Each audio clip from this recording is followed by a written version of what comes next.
What's up, Vault Dwellers? Dan here. Have you ever laid awake and wondered how sexploitation actually started? Terrific. I almost missed it there for a minute. It's a little revealing, though, isn't it? I should say not. Francis Williams has one you can fold and put in a thimble. Really? Like how it grew up, how it mutated, and then how it keeled over and died? No? Well, that's probably just me and my twisted little mind. But you know what? You did click on this video, so now we're in this together. What I do now? Some trick.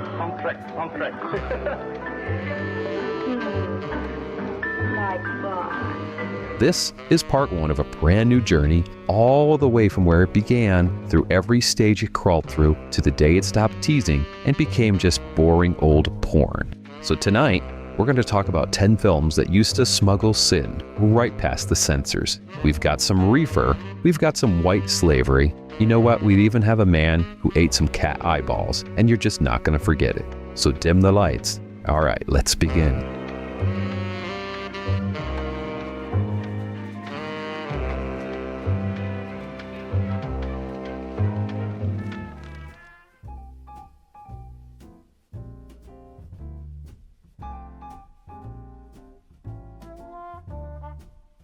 I love the expose of the nudist racket from 1938 because of its sheer, stupid nerve. This movie sells itself as a hard-hitting investigation, a warning, a civic duty. It's here to blow the lid off these scandalous nudist camps that are corrupting our youth. And how does it warn you about the camps? Well, it shows you the camps for a good long while in loving detail. The pleasurable sensation of the rush of air past an unclothed body is relished by people of all ages from 7 to 70. And that's the whole trick, folks. You slap the word expose on the poster, you frown a lot in the narration, and suddenly filming naked people playing volleyball is a public service. Oh, by the way, the cast, they're not even actors. Those are real camp members who agreed to be filmed. What gets me is just how shameless it is. It pretends to slam the door while it holds it wide open. Now remember that move. Condemn it while you sell it. That's the entire engine everything else on this list runs on. And it's about to build somebody, an entire industry. What they think is quite an ordeal, being needed among other people. Adherents reply that there is no ordeal whatever. Any man of woman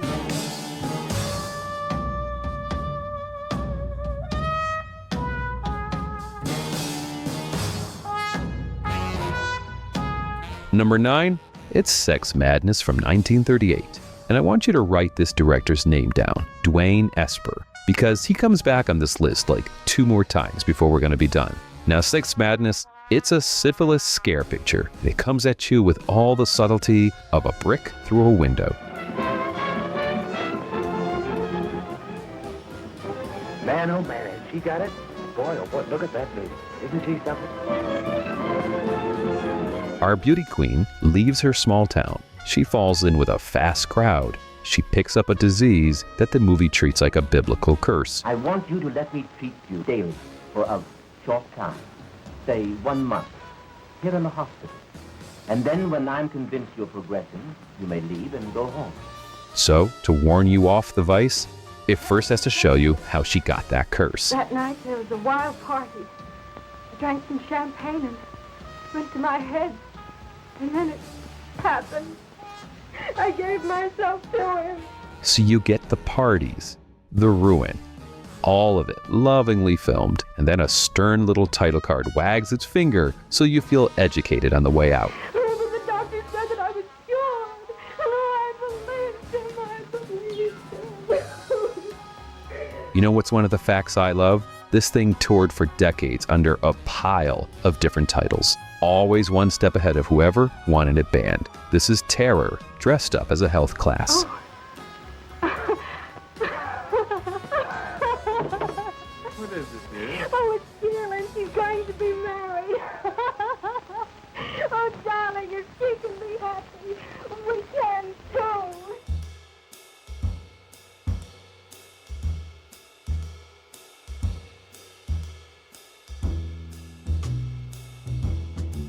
At number 8, we're going to throw the dice with Gambling with Souls, 1936. Now, These guys, I mean, they could just turn anything into a gateway to hell, even like a card table.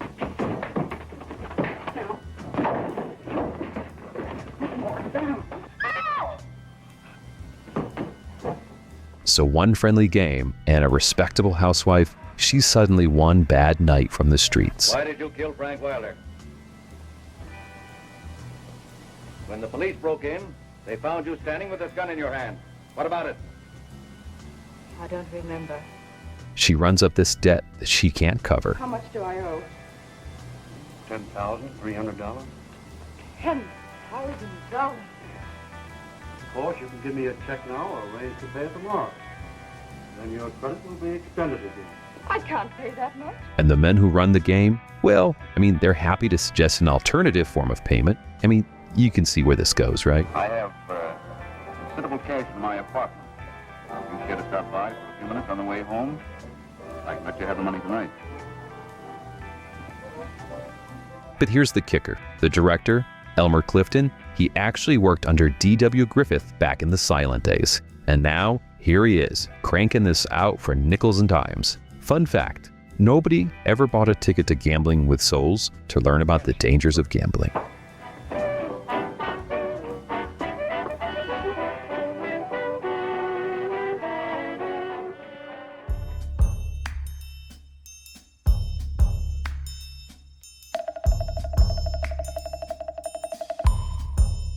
Number 7 is Assassin of Youth from 1937, and it's a movie everybody almost knows because it's the one that Reefer Madness gets all the credit for being. Between the telephone and her scooter, Frisbee will tell the whole town before noon.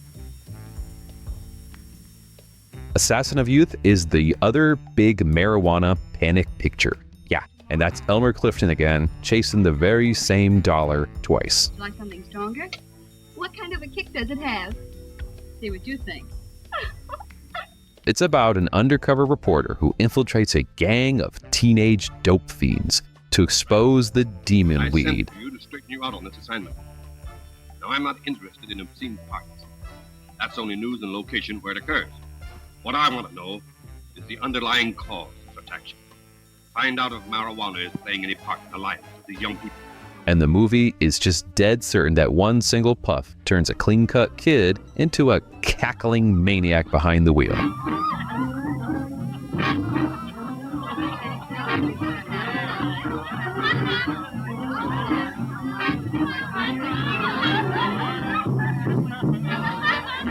I mean, yeah, it totally plays like a comedy now. Try to remember, it wasn't built as one.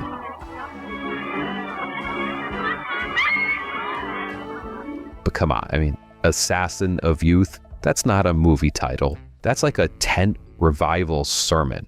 And these men, they understood that a scary enough headline could sell a nothing little melodrama to very worried parents. The weed, it was the hook, and the fear was the product. My daughter has done things that I do not condone myself, and I won't attempt to explain them. Only she can do that, and she won't, not even to me. But I know my little girl.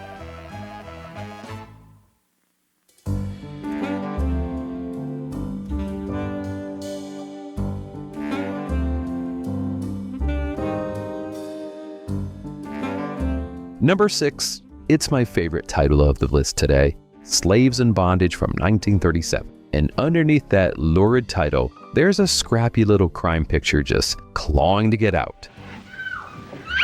Come out, girls. It's the police. Come on out of there. Come on.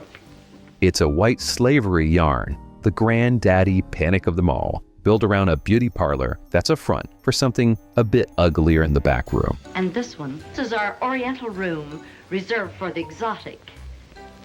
And most of them are. Young women are lured in with the promise of honest work. Good morning. How do you do? Sit down. Thanks. Suppose you want to fill out one of those application blanks?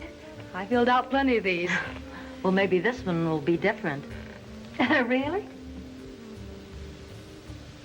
And then they get trapped. Now, it's like exploitation down to the bone. It dangles the exact danger it pretends to warn against. But our boy Clifton, he stages some of this with real shadow and a bunch of menace. In Wheeler Oakman, he makes a slick, oily villain you're gonna love to hate.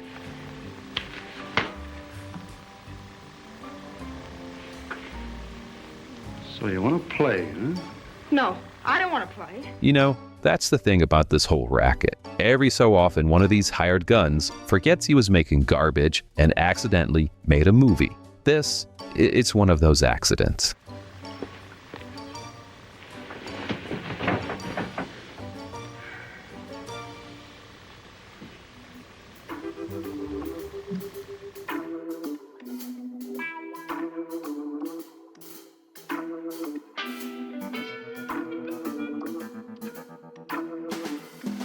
Number 5, it's the Oh So Wicked, The Devil's Sleep from 1949. And the story behind this one, it's actually a lot better than the movie that I almost don't even want to describe, but I'm going to.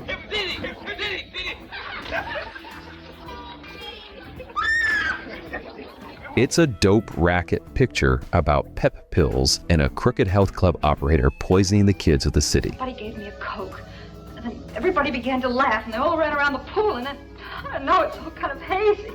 Well, that's the very thing I've been fighting. That's the thing I've been preaching to every family in hometown. Totally forgettable, but here's why it matters. The star is a young actress named Lila Leeds. Hello, everybody. Oh, excuse me, Jerry. I thought you were in here with Bob. And in 1948, Lila Leeds got arrested in a marijuana bust right alongside a rising star named Robert Mitchum. Mitchum's career completely survived it. Hers did not. So the exploitation men did what they always do. They swooped in and put a disgraced actress front and center in a drug scare film and sold her real-life arrest right back to the public as entertainment.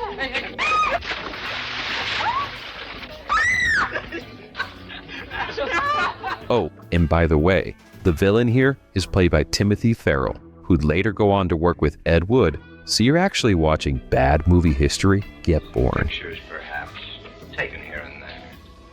Or a negative. Yes, a negative. Isn't that what you were looking for? You little flatfoot spy. This is the con at its coldest. A woman's ruin, repackaged as a warning, and ticket price payable at the door.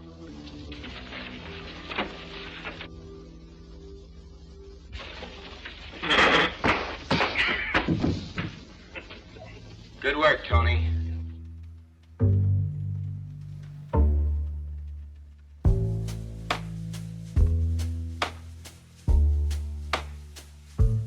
Test Tube Babies from 1948 was just crying to be our number 4. And these men, they would exploit any headline. And I mean any, including the miracle of modern science. A young couple, well, they can't conceive. What Mr. Bennett is trying to say is that he is incapable of fatherhood. No, Doctor, you can't be serious. I'm afraid I am, Mrs. Bennett. I guess we'll just have to adopt our family, Kathy. So they turn to the shocking new frontier of artificial insemination. It consists, in effect, of removing semen from a normal, healthy man and implanting it in a receptive woman. Pregnancy takes place as in normal conception, and a normal birth is the result. That's like a different type of AI, isn't it? It's medical. It's educational. It's about doctors. And for a good while, it really does play like a stiff little public service film about fertility. But then, out of absolutely nowhere,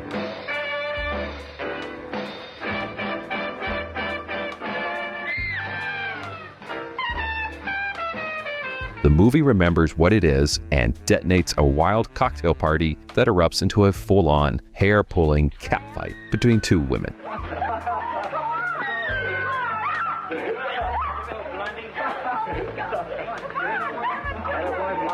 It's like the hardest tonal whiplash on this entire list. What the fuck is going on here?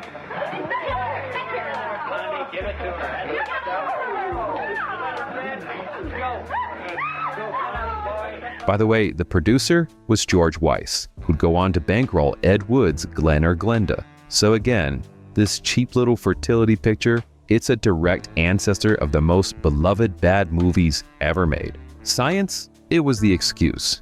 The catfight? It was the point.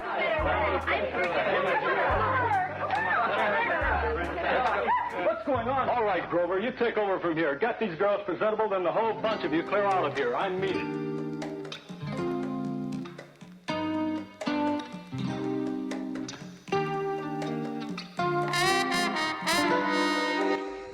We're gonna fire up number 3, titled just Marijuana from 1936. And yeah, it's Dwain Esper again. You remember him? Because you cannot tell the story without him.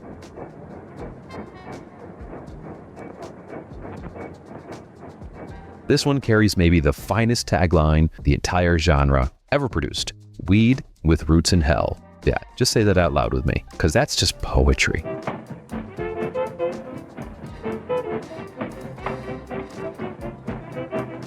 All right, a good girl takes one puff at a beach party and tumbles straight into dealing tragedy.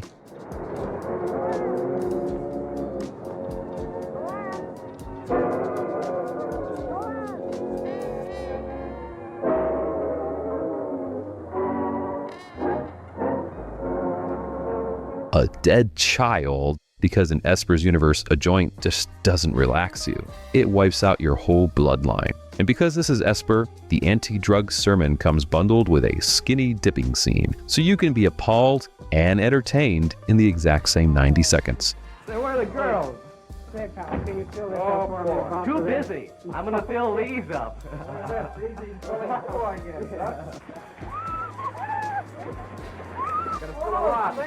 Look what we're missing. Hey, did you know that his wife wrote these? Yeah, Hildegarde, his writing partner. They cooked up the scripts, and together they were the mom and pop shop of American sleaze. Which, hey, on my channel, I totally respect the shamelessness of that. There's no lesson with this movie here, folks. It's a warning label slapped on a striptease, and Esper wasn't confused about that for like a single second. He knew the routes ran straight to hell. He just made sure the road was scenic. Romeo, wherefore art thou Romeo? One hot lover coming right up. One right teeth coming right down.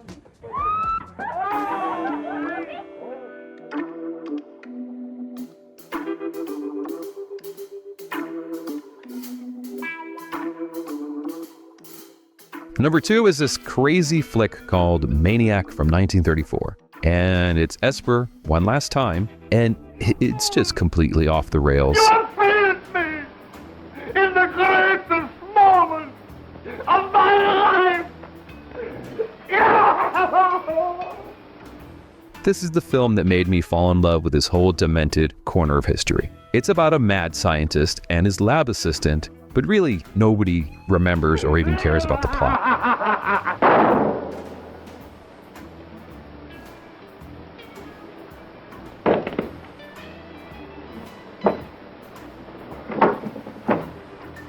People remember it because a man plucks a live cat's eyeball, eats it on camera, and just calmly says, it's not unlike a grape. Not unlike an oyster or a grape. But the gleam is gone.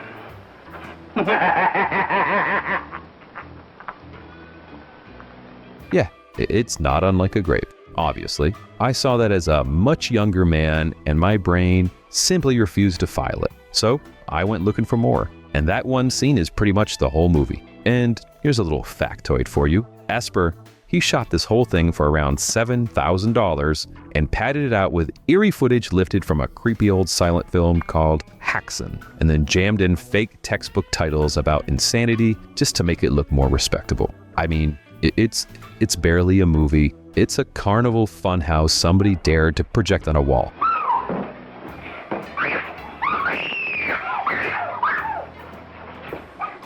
Honestly, it should probably be number 1, but one film I think like out-hustled even this. So Maniac, you're gonna sit at number 2. And really, I don't think I've ever recovered about the eyeball thing, and I don't want to.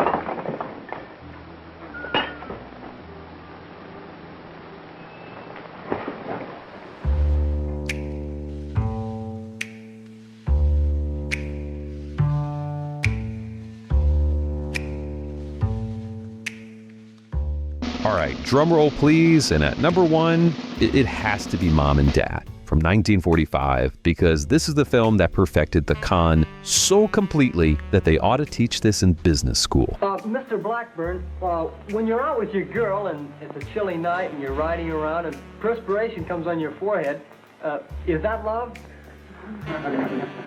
Well, Alan, I'm afraid that's just a sign of spring fever. On paper, it's a sex hygiene picture about a naive girl who gets in trouble because nobody would tell her the facts of life. Well, in reality, it was a phenomenon. I'm sorry, honey. I just couldn't help it. You shouldn't have done it. I've never been kicked like that before. Yeah? Well, I feel honored. The showman behind this was Kroger Babb. He was the P.T. Barnum of this whole world, and his masterstroke, it was the presentation. He'd go and send a man billed as Elliot Forbes, a completely fake sex education expert, out to lecture the crowd in person before each show. He segregated the screenings, men one night, women the next, which only made the whole town more desperate to get in. Oh, Dave.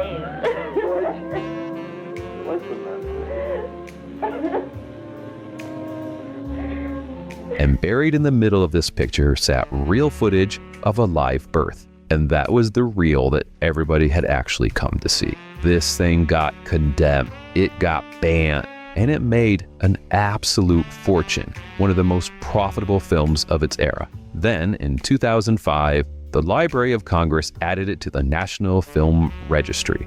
A dirty roadshow hustle preserved forever as a national treasure.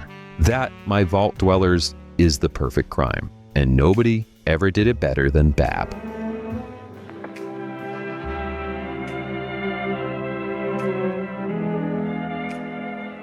Now do you feel better?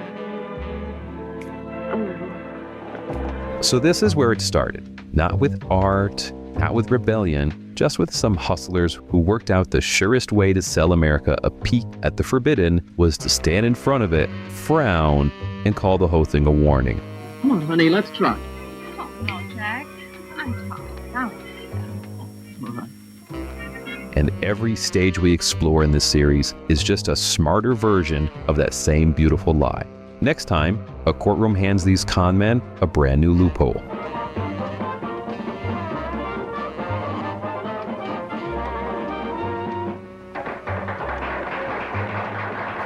And it involves a volleyball net and not one stitch of clothing. Until then, keep it weird, folks.